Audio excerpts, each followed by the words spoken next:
Welcome back to Red Pill Examined, where I look at and debunk red pill talking points and expose red pill content creators as hypocrites, liars, and scammers.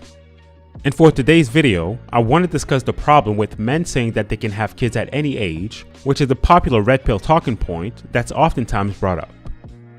Now, the assumption, of course, is that these older men aren't just looking to make bastard babies, but that they instead want to raise these children in healthy two-parent households. And so with that quick intro out of the way, let's get started. France just elected a president whose partner is 24 years his senior.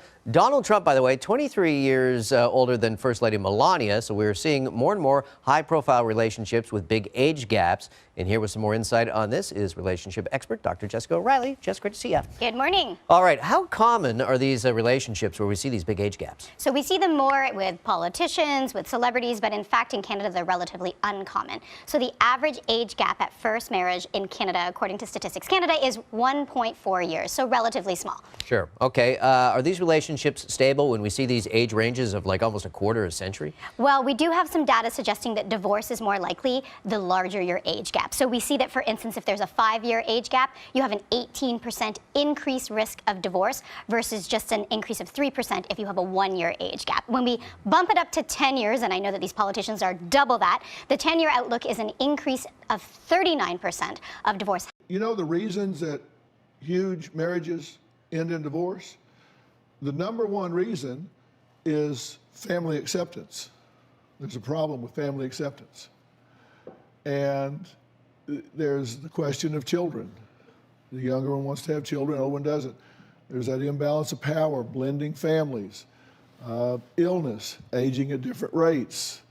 There's all these things that we're talking about. Mm-hmm. Those are things that you cannot get away from.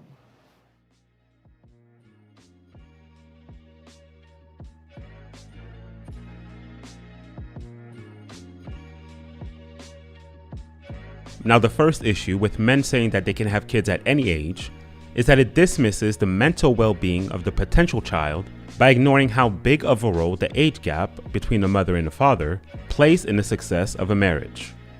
Because if the best and healthiest environment for a child is a two-parent household, then it would stand to reason that the father would want to give himself the best odds at making that a reality, and one way to do so is by choosing a woman that would be closer to his age.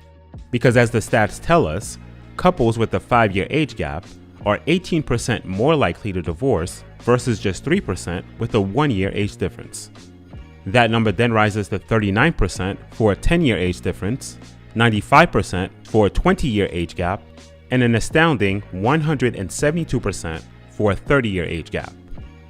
And so given those results, and also knowing that women begin having issues conceiving at 35 years of age, it becomes much easier to see how impractical it is for men, especially those in their mid to late 50s, to have kids later on in life, knowing that their child would be at best 95% more likely to grow up in a broken home because of the 20+ year age gap between both parents.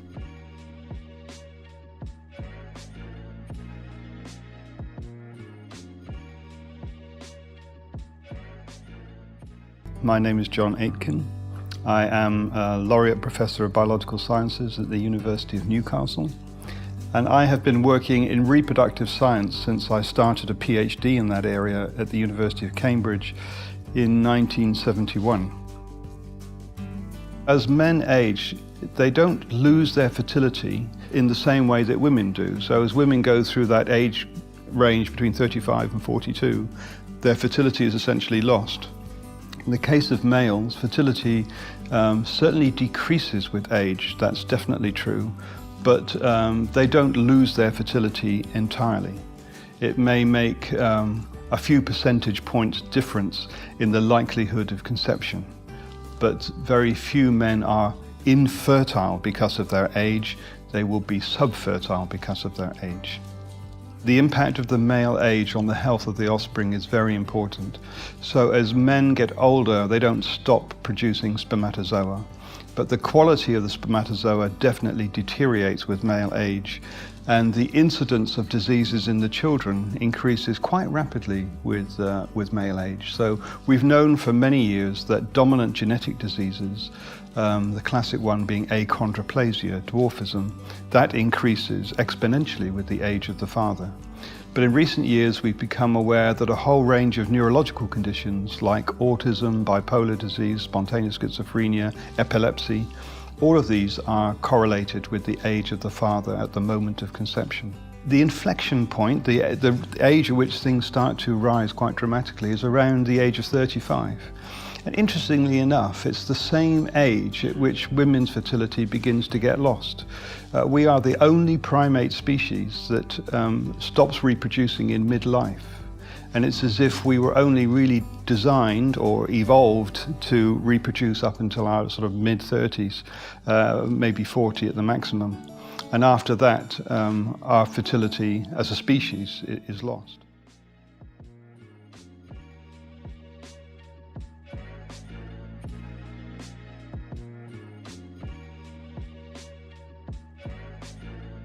Now, what I believe is the biggest issue with men saying that they can have kids at any age is that it completely dismisses the high likelihood that on average, any man over the age of 55 won't be able to raise his child into adulthood, since the average life expectancy of a man is 73 years of age according to the CDC.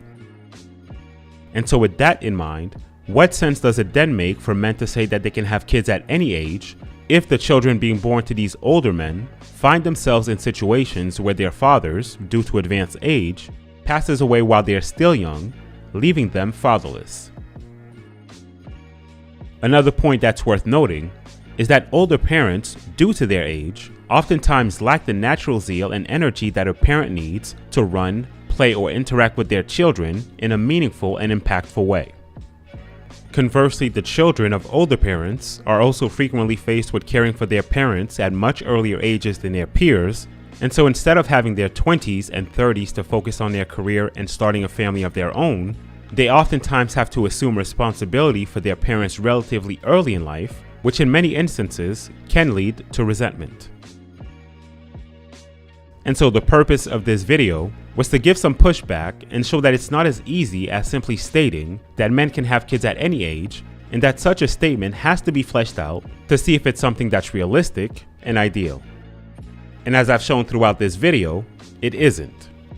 What it is, however, is an immature statement that only looks at the selfish desires of the potential father in his declining years, and in turn dismisses the quality of life that the potential child would have in its developing years.